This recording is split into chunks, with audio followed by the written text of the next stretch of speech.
ಸಿದ್ದರಾಮಯ್ಯನವರಿಗೆ emotional ಅವ್ರು ತೋರಿಸುವುದಿಲ್ಲ. ಮಗ ಮಗ ಮುದ್ದು ಮಾಡೋದು ಇಂಥದನ್ನವ್ರು ಯಾರನ್ನೂ ಮಾಡಿಲ್ಲ. ಅವರು ಸಿದ್ದರಾಮಯ್ಯನವರ ಮ್ಯಾನರಿಸಮ್ ಗೊತ್ತಿದೆ. ಅವರು ವಿಧಾನಸಭೆಯಲ್ಲಿ ತೋಳು ಏರಿಸಿ ಮಡಿಚಿಟ್ಟು ಬನ್ನಿ ನಾನು ಬಳ್ಳಾರಿಗೆ ಹೋಗ್ತೇನೆ ಅಂತ ಹೇಳಿರೋದು, ಬಳ್ಳಾರಿ ಪಾದಯಾತ್ರೆ ಮಾಡಿದ್ದು, ಅವರವರ ಭಾಷಣ ಒಂಥರ ಆ ಕಾಲದ ಹೀರೋ ಅವರು.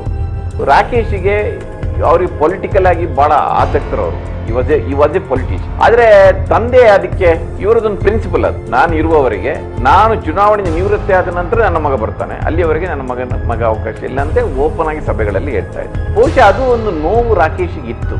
ಸಿದ್ದರಾಮಯ್ಯನವರು ಏನಂದ್ರೆ ಅವ್ರಿಗೆ ಒಂದು TRP ಇದೆ ಅಂತ ಅವರೇ ಹೇಳ್ತಾರೆ ಮೀಡಿಯಾದಲ್ಲಿ. ಸಿದ್ದರಾಮಯ್ಯವ್ರಿಗೆ ಒಂದು TRP ಇದೆ.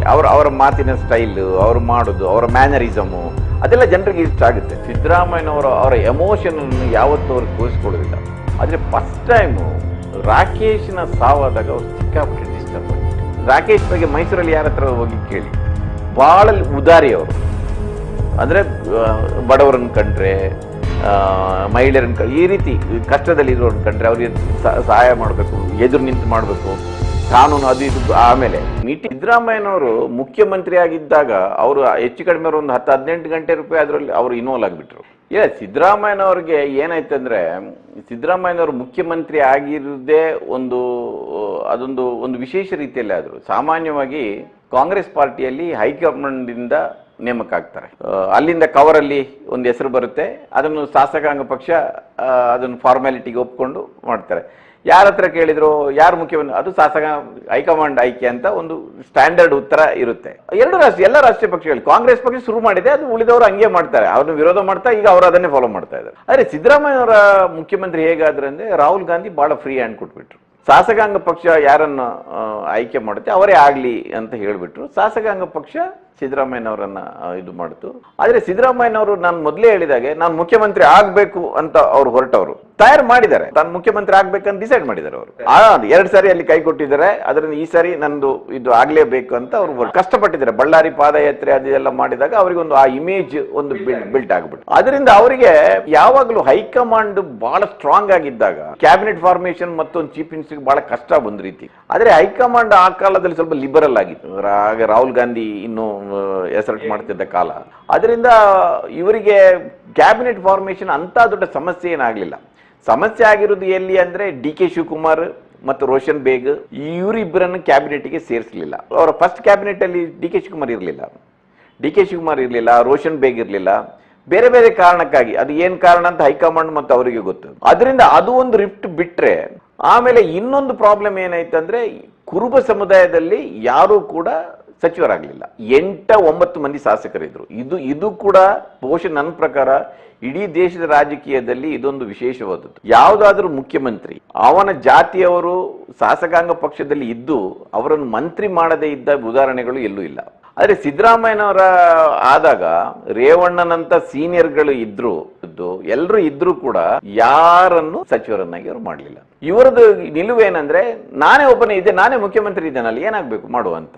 ಅದು ಮಾತ್ರ ಅಲ್ಲ, ಆಫೀಸರ್ಸ್ಗಳ ನೇಮಕದಲ್ಲೂ ಕೂಡ ಈ ರೀತಿಯ ಒಂದು ನಿಲುವನ್ನು ಅವರು ತಗೊಂಡ್ರು. ನೀವು ಇದಕ್ಕೆಲ್ಲ ಇದು ಹೊಸದಾಗಿ ನಾವು ಅಂದ್ರೆ ಇದು ಊಹೆ ಅಲ್ಲ. ನೀವು ಅಲ್ಲಿ ಚೀಫ್ ಮಿನಿಸ್ಟರ್ ಆಫೀಸರ್ ಹೋಗಿ ಬೋರ್ಡ್ ನೋಡಿದ್ರೆ ಗೊತ್ತಾಗುತ್ತೆ. ಯಾವ್ಯಾವ ಜಾತಿಯ ಮುಖ್ಯಮಂತ್ರಿ ಆಗಿದ್ದಾಗ ಯಾವ್ಯಾವ ಜಾತಿಯವರು ಪ್ರಿನ್ಸಿಪಲ್ ಸೆಕ್ರೆಟರಿ ಆಗಿದ್ರು, ಯಾವ್ಯಾವ ಜಾತಿಯವರು ಚೀಫ್ ಸೆಕ್ರೆಟರಿ. ಸಾಮಾನ್ಯವಾಗಿ IAS ಆಫೀಸರ್ ಬೇರೆ ಜಾತಿಯವರು ಇರ್ತಾರೆ. ಪ್ರಿನ್ಸಿಪಲ್ ಸೆಕ್ರೆಟರಿ, ಜಾಯಿಂಟ್ ಸೆಕ್ರೆಟರಿಗಳೆಲ್ಲ ಇರ್ತಾರಲ್ಲ, ಅವರ ಮೀಡಿಯಾ ಅಡ್ವೈಸರ್ಗಳು ಇವರೆಲ್ಲ ಇದ್ದಾರಲ್ಲ, ಯಾವ್ಯಾವ ಜಾತಿಯವರು ಆಗಿದ್ದಾರೆ ಅಂತ ನೋಡಿದ್ರೆ ಅದು ನಿಮಗೆ ಆ ಮುಖ್ಯಮಂತ್ರಿ ಯಾವ ಜಾತಿಯವರಾಗಿರ್ತಾರೆ ಅವರ ಜಾತಿಯವರೇ ಪ್ರಿನ್ಸಿಪಲ್ ಸೆಕ್ರೆಟರಿ ಆಗಿದ್ರು, ಅವರ ಜಾತಿಯವರೇ ಮೀಡಿಯಾ ಸೆಕ್ರೆಟರಿ, ಮೀಡಿಯಾ ಅಡ್ವೈಸರ್ ಆಗಿದ್ರು, ಅವರ ಜಾತಿಯವರೇ ಜಾಯಿಂಟ್ ಸೆಕ್ರೆಟರಿ ಆಗಿದ್ರು. ನೀವು ಅಲ್ಲಿ ಬೋರ್ಡ್ಗಳಲ್ಲಿ ಇದೆ ಅದು, ಅದರಲ್ಲಿ ಹೊಸದಾಗಿ ಕಟ್ಟಿಗಳು. ಆದರೆ ಸಿದ್ದರಾಮಯ್ಯನವರ ಕಾಲದಲ್ಲಿ ಯಾರೂ ಕೂಡ ಅವರ ಜಾತಿಯವರು ಪ್ರಿನ್ಸಿಪಲ್ ಸೆಕ್ರೆಟರಿ, ಒಬ್ಬ ಜಾಯಿಂಟ್ ಸೆಕ್ರೆಟರಿ, ಒಬ್ಬ ರಾಮಯ್ಯ ಅಂತ ಒಬ್ಬರನ್ನು ಬಿಟ್ರೆ ಬೇರೆ ಯಾರು ಇರಲಿಲ್ಲ.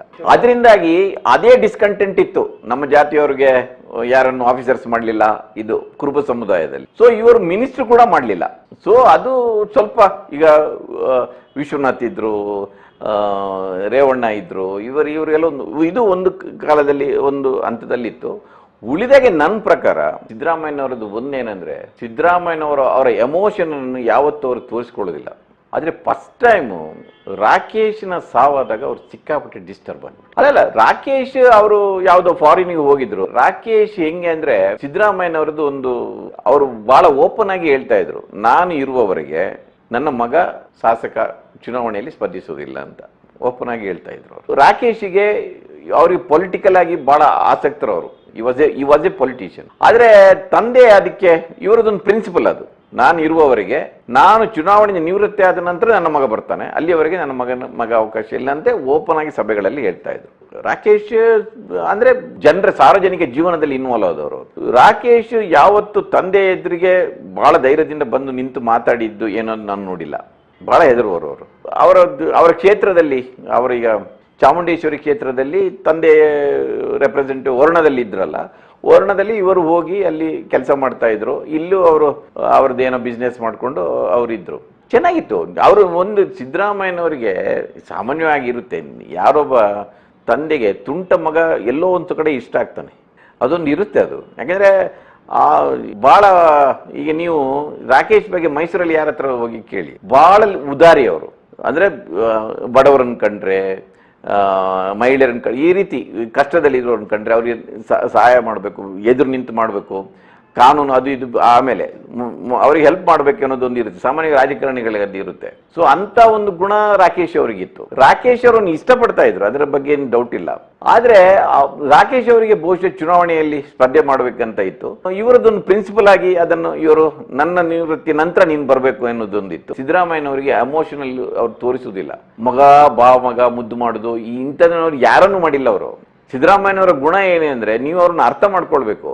ಆದ್ರೆ ದೂರದಿಂದ ನೋಡಿದ್ರೆ ಅವರನ್ನು ಯಾರು ಕೂಡ ಅವರಲ್ಲಿ ಒಬ್ಬ ಕೈಂಡ್ ಪರ್ಸನ್ ಇದೆ ಅಂತ ನಮ್ಗೆ ಅನ್ಸೋದೇ ಇಲ್ಲ. ದೂರದಿಂದ ಅವರ ಬಗ್ಗೆ ನೀವು ಮಾಡಿದ್ರೆ, ಹತ್ತಿರ ಹೋದ್ರೆ ನಿಮಗೆ ಸ್ವಲ್ಪ ಗೊತ್ತಾಗುತ್ತೆ ಈಸ್ ಎ ಡಿಫರೆಂಟ್ ಮ್ಯಾನ್ ಅಂತ. ಈಗ ನನ್ನ ಬಗ್ಗೆನೂ ಕೂಡ ನೀವು ಏನಂದ್ರೆ, ನನ್ನ ಬಗ್ಗೆ 100 ಮಂದಿ ದೂರ ಹೇಳಿ ಅವರು ಅದನ್ನು ಕ್ಯಾರ್ ಮಾಡ್ತಾ ಇರ್ಲಿಲ್ಲ. ಆದ್ರೆ ನನ್ನನ್ನು ಕರೆದು ನೀನು ಬಹಳ ಚೆನ್ನಾಗಿ ಕೆಲಸ ಮಾಡಿ ಅಂತ ಬೆನ್ನು ತಟ್ಟಿದ್ದು ಇಲ್ಲ. ಅದೇ ಇವರದು ಅವರು ಅಸ್ವಸ್ಥರಾಗಿದ್ದಾರೆ ಅಂತ ಸುದ್ದಿ ಬಂತಲ್ಲ, ಅದು ಹೋದ ನಂತರ ಗೊತ್ತಾಗಿತ್ತು. ಅವ್ರು ಹೋಗ್ತಾ ಇರ್ತಾರಲ್ಲ, ಸ್ನೇಹಿತರ ಜೊತೆ ಹೋಗಿದ್ರು ಅಲ್ಲಿ, ಅವರು ಹೋಗಿದ್ರು. ಹೋದ ನಂತರ ಅಲ್ಲಿಂದ ಸುದ್ದಿ ಬಂತು. ನಾನು ಯಾವಾಗ್ಲೂ ಅಲ್ಲಿ ಇರ್ತೇನಲ್ಲ, ಅವ್ರು ಇರ್ತೇನಲ್ಲ. ಬೆಳಿಗ್ಗೆ ಇಲ್ಲದ್ರೆ ಸಂಜೆ ಇಂಥದ್ದು ಏನಾದ್ರೂ ಕ್ರೈಸಿಸ್ ಆದಾಗ ನಾವು ಅಲ್ಲಿ ಇರ್ತೇವೆ. ನಮ್ಮ ಸಣ್ಣದೊಂದು ಗ್ರೂಪ್, ಪ್ರಿನ್ಸಿಪಲ್ ಸೆಕ್ರೆಟರಿ, ಚೀಫ್ ಸೆಕ್ರೆಟರಿಗಳು, ಇಂಟೆಲಿಜೆನ್ಸ್ ಪೊಲೀಸರು ಎಲ್ಲ ನಾವು ಅಲ್ಲಿ ಇರ್ತೇವೆ. ಎಂತಂದ್ರೆ ಆದಾಗ ಹೌದದು ಸುದ್ದಿ ಬಂತು ಅಲ್ಲಿ ಹೋದಾಗ.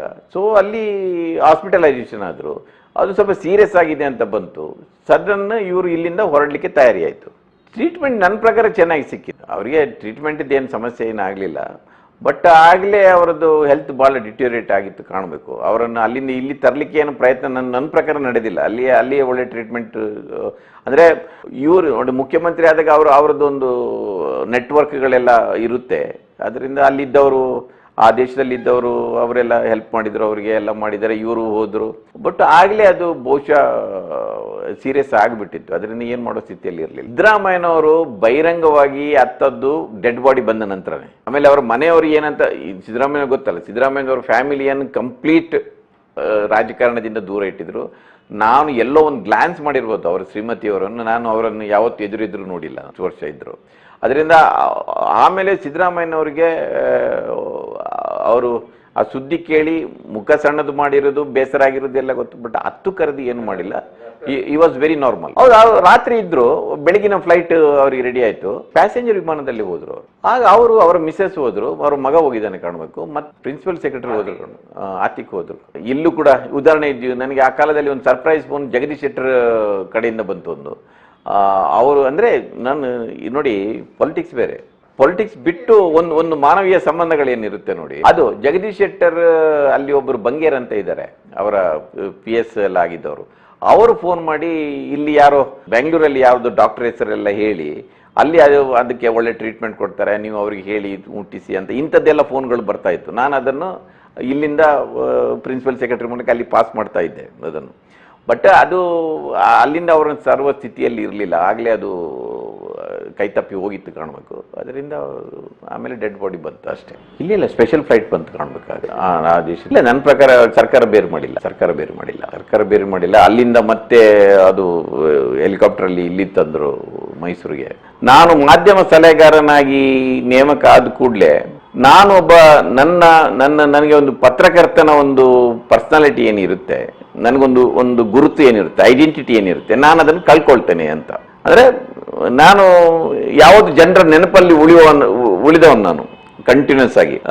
ಅಂದ್ರೆ ನಾನು ಪ್ರಜಾವಾಣಿಯಲ್ಲಿ ಪ್ರತಿ ವಾರ ಕಾಲಂ ಬರಿತಾ ಇದ್ದೆ, ಚುನಾವಣೆ ಸಮೀಕ್ಷೆಗಳು, ವಿಶೇಷ ವರದಿಗಳು, ಇದೆಲ್ಲ ಬರಿತಾ ಇದ್ದೆ ಅಲ್ಲ. ಸಡನ್ ಜನರ ಮನಸ್ಸಿಂದ ನಾನು ದೂರ ಆಗ್ತೇನೆ ಅಂತ ನನಗೆ ಬಹಳ ಮಂದಿ ಹೇಳಿದ್ರು.